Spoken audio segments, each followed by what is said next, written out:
Next sum பாருங்க exercise 3.2 ல 10th sum. A train is moving on a circular track of 1500 meter radius அப்படின்னு சொல்றாங்க. At the rate 66 km per hour, what angle will it turn in 20 seconds அப்படின்னு கேக்குறாங்க. அப்ப நம்ம இதுக்கு என்னன்னா first information பாருங்க. ஒரு train வந்து circular trackல travel பண்ணுது. அப்போ அதோட radius எவ்வளவுனா 1500 மீட்டர் அப்படின்னு சொல்லிருக்காங்க. அப்போ r ஓட வேல்யூ தெரிஞ்சது.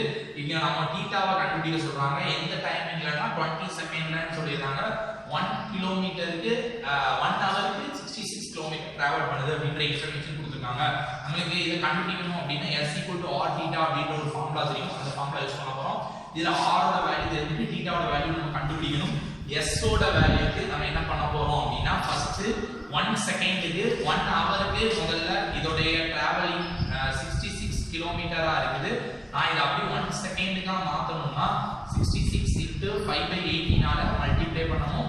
5/18 ஆல அதே இத எனக்கு 20 செகண்டுக்கு தேவைப்படுச்சுனா நான் என்ன பண்ண போறேன் அப்படினா 66 into 5/18 into 20 செகண்ட்னால 20 ஆல மல்டிப்ளை பண்றேன். இது அப்படியே நான் கேன்சல் பண்ணும்போது எனக்கு என்னது கேன்சல் ஆகும் அப்படினா 6 டேபிள்ல வச்சு கேன்சல் பண்ணலாம்.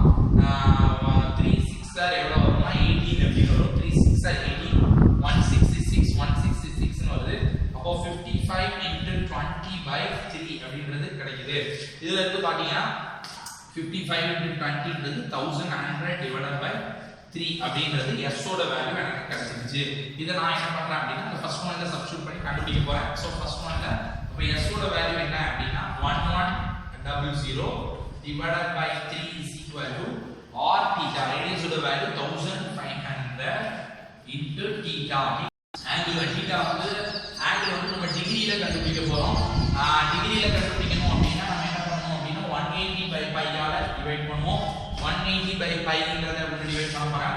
இப்போ மல்டிப்ளை பண்ண போறேன். இப்போ பாருங்க 11/45 into 180/22/7 அப்படின்றது 22 மேல வந்து into 7 அப்படி போடுவீங்க.